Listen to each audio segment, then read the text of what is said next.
surpassed the US in terms of foreign investment recently. What is there that is keeping American investors away from the Philippines? There are several American institutions working hard to invert this trend, and without a doubt, our good friends from the US-ASEAN Business Council have worked hard to build bridges between the US and the region. I would like to welcome their president and CEO, with more than 25 years of experience in the ASEAN region in both the public and private sectors. He has held numerous senior roles in the US Department of State and US Department of Commerce, besides having 10 years of experience as an international media executive on TV, radio, and the internet. Please welcome Alexander Feldman. President Keynote and his cabinet have really led the country, not only in growth and this year in a very tough economic environment throughout the world. The Philippines is expected to grow somewhere between 6.0 and 6.5%, which is really incredible if you look around ASEAN or you look around the entire world. But despite all that the Philippines has achieved, according to the IMF, the Philippines' FDI is still lower than its growth rate and its population and its market would anticipate. One of the Philippines' strengths is PEZA, along with the Subic Bay Metropolitan Authority, the Clark Development Authority, and other economic zones. They serve as an example of what the Philippines could achieve if sectors were further opened. These economic zones have seen a 31% increase in FDI logged by the country in 2015, which is incredible, 31% increase in FDI. With the success of PEZA and the special economic zones in mind, the IMF has highlighted agribusiness, mining, and tourism as sectors with tremendous potential.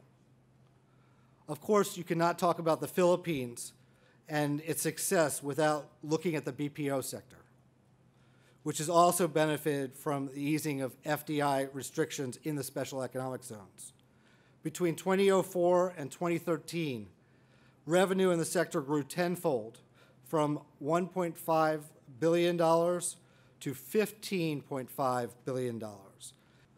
But there's another aspect of the BPO sector that has contributed to its success, and that's the close cultural and historic ties that exist between the Philippines and the United States. As a service sector, the BPO sector benefits from the cultural shorthand that exists between our countries.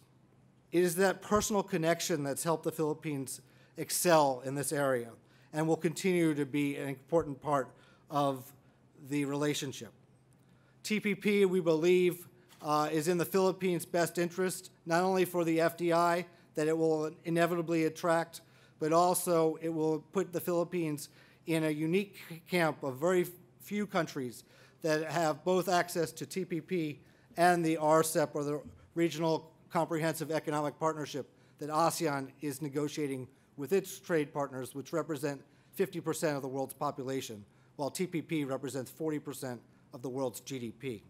The ASEAN economic community will benefit the Philippines in numerous ways, not only because it will lessen barriers to Filipinos working throughout Southeast Asia, but also to goods and service and agriculture trade within the region. We heard earlier on a panel on agriculture all the opportunities that the Philippines offers in that trade, and 600 million people is a lot of mouths to feed, and the Philippines has a real opportunity in this area.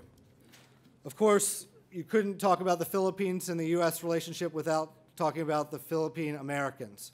It's the second largest Asian population in the United States and offers a real cultural link between the Philippines and the United States, and gives American companies a unique vantage point from which to enter the Philippines market.